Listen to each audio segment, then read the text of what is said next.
stopped your TV career, and was it better, or was it more interesting for you to work for TV or as a coach? Well, obviously they're different, yet by being able to do television, I can stay around NBA basketball. I love coaching, but the nature of the job is sometimes you do well, other times if it's not so well, they replace you. Some coaches, when they get replaced, look around and try to figure out what should I do next. I've been fortunate that the television people have been very good to me and have allowed me to do the games on TV. So when I was the Atlanta coach for 7 years and I finished the 7 years, I went to NBC TV for 3 years. Then I went to Cleveland to coach for 6 years. When I was done in Cleveland, I went to TNT for 5 years. Then I went to Memphis to coach. Now I came back to TNT. This is 4 more years. So I've kind of gone back and forth between the coaching and the television. And the great thing about the TV is that it keeps me around the basketball, which is very important to me. So your name sounds like Italian name. It is. Yeah, Fratello means brother in Italian. You have Italian roots? My relatives were all from Sicily. San Giuseppiato and Santa Croce were the 2 cities in the Palermo area, little small villages, and that's my heritage. I've had an opportunity to go back to Italy a number of times, and it's great. It's a great country. They're great people, and this is a great honor for me to be here, though, right now. As I know, you've been in the Soviet Union in the 80s, with your team Atlanta Hawks, and you traveled through Soviet Union, Well, But can you remember? I was actually back here last year we did.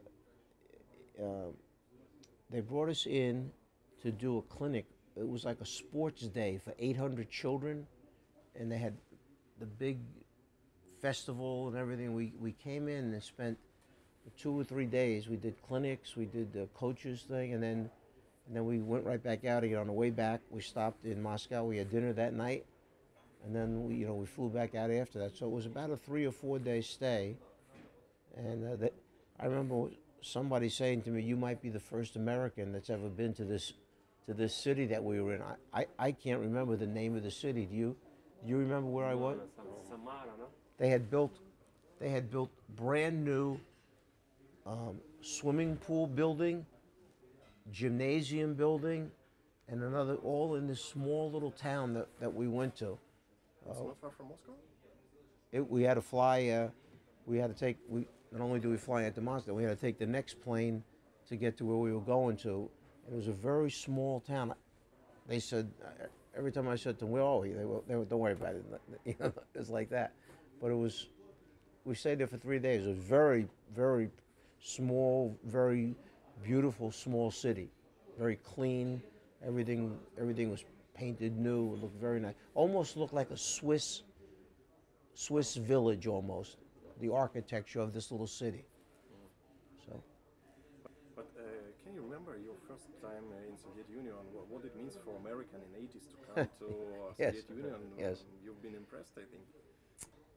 Well, I'll just tell you this. When we got on the bus to go to the first place that we were staying, cows walked across the street, and they decided to stop. They wouldn't let us move. We just sat there until the cows decided to move. And it was Suhumi, I think, it was our original stop. And we just sat there until the cows were ready to move. And then when they decided to move on, then the bus went to the next place we were going. And then one of the first nights that we stayed in the facilities that they put us up in, lightning hit the building. We lost we had no lights.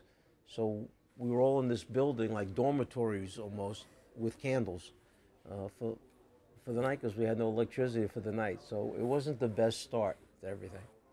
This time when you been moving to Ukraine, what you expected to see?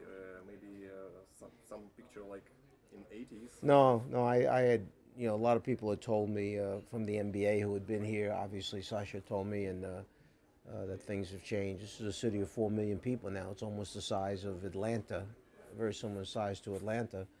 And I had heard that it's a very beautiful city. So I didn't know what to expect, but I knew that people had talked very, very well about it.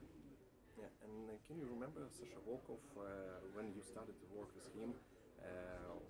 How he was that time, and how he tried to be involved in American life, maybe.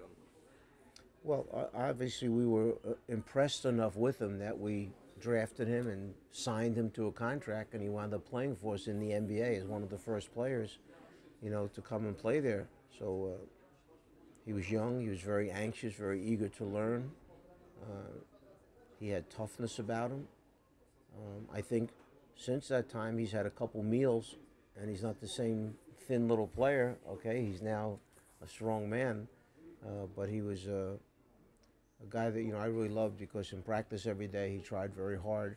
You know, we had pretty good players, Dominique Wilkins and Doc Rivers and that whole group. So he was playing with some very good players. Was it hard for him that time to leave and to play in America? Well, I imagine that, you know, the challenge for him was great, but because he loves to play so much, I think also there probably was some frustration that he wasn't able to get more minutes, because here he played and was used to playing so many minutes.